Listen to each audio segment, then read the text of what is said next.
Chicken दम बिर्याणी करण्यासाठी सगळ्यात अगोदर चिकन मॅरिनेट करायचे। त्यासाठी पाऊण किलो चिकन स्वच्छ धुवून घेतलं। त्यामध्ये हळद, मिरची पावडर, धना पावडर, लिंबाचा रस, आलं लसूण पेस्ट, बिर्याणी मसाला, चिकन मसाला, तळलेला कांदा, दही, कोथिंबीर, पुदिना, मीठ हे पदार्थ टाकून घेतले आणि चिकनला अगदी व्यवस्थित चोळून घेतले। आता यावर पुन्हा 2 चमचे कसुरी मेथी टाकली आणि मॅरिनेट होण्यासाठी अर्धा तास असंच बाजूला ठेवून दिलं। आता बिर्याणीसाठी पाऊण किलो बासमती तांदूळ घेतला आणि यामध्ये पाणी घालून 20 मिनिटे तो भिजत ठेवला।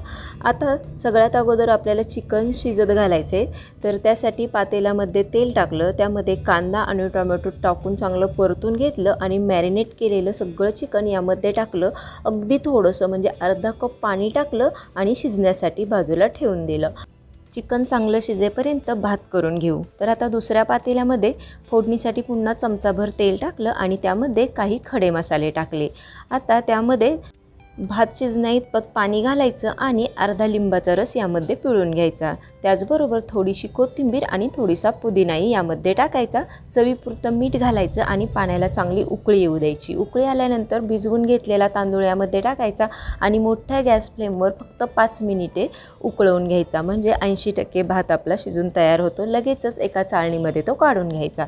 तर आपला भात होईपर्यंत इकडे आपलं चिकनसुद्धा व्यवस्थित शिजलेलं आहे। आता आपल्याला बिर्याणीचे लेयर लावायचे, तर त्यासाठी एक मी मोठं पातेलं घेतलं आणि सगळ्यात अगोदर तळामध्ये 2 चमचे साजूक तूप टाकलं। आता याचे मी 2 लेयर करणार आहे। तर सगळ्यात अगोदर चिकनचा एक लेयर दिला, त्यावर आपला 80% शिजलेला भाताचा एक लेयर दिला, त्यावर थोडासा बरिस्ता टाकला, थोडीशी चिरलेली कोथिंबीर आणि पुदिना टाकला। या पद्धतीने चिकनचे आणि भाताचे 2 लेयर घेतले। सगळ्यात वरती थोडंसं केसर भिजवून पाणी टाकलं, 2 चमचे साजूक तूप टाकलं आणि यावर झाकण ठेवून यावर वजन ठेवून 20 मिनिटे याला चांगला दम देऊन घेतला। तर पहा, अगदी मस्त सुपर टेस्टी आपली चिकन दम बिर्याणी तयार झाली। व्हिडिओ आवडल्यास लाईक, शेअर आणि चॅनेलला सबस्क्राईब जरूर करा। धन्यवाद।